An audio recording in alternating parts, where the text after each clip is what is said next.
All right, we've got some dangerously high temperatures. In fact, triple-digit temperatures that are already or will soon be gripping about half the country, two-thirds at least in the 90s.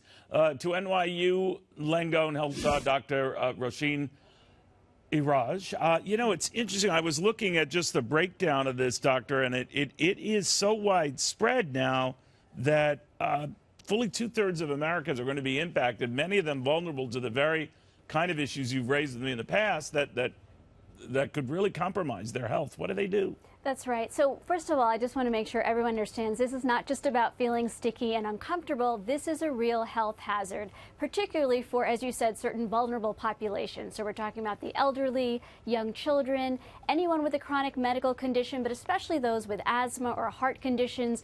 They're more susceptible to developing not just heat exhaustion, but heat stroke, which is a potentially fatal condition. So what should we all be doing? Well, really, you want to stay out of these hot, humid temperatures. So stay indoors whenever possible with the AC going, stay in the shade if you have to be outdoors, avoid strenuous exercise. I'm always a big believer in exercising, but not outdoors on a day like today. And you want to stay hydrated. You definitely want to be drinking fluid, water or fluids that have a lot of electrolytes, because when you're sweating, you're losing not just fluid, but sodium and potassium. You want to really keep up with that.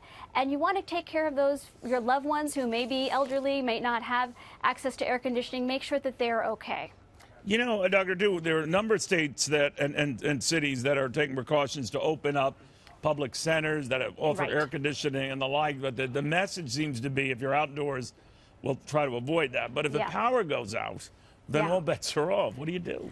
Well, first of all, if you should know to recognize the symptoms of heat stroke, because if you see anyone who's undergoing those symptoms, you want to call 911. And so that would be a rapid heart rate, rapid breathing. If you see someone who's having nausea, vomiting, they complain of muscle cramps, anyone who's showing an altered mental status. So that means confusion or even just irritability, although we all get a little irritable in these temperatures. But some changes like that should prompt you to get immediate medical attention. And while you're waiting for that to arrive, anything you can do to cool off the person, move them into the shade if you can't get them into an air-conditioned room, a cold towel, even just cold water or a hose on this person could potentially save their life.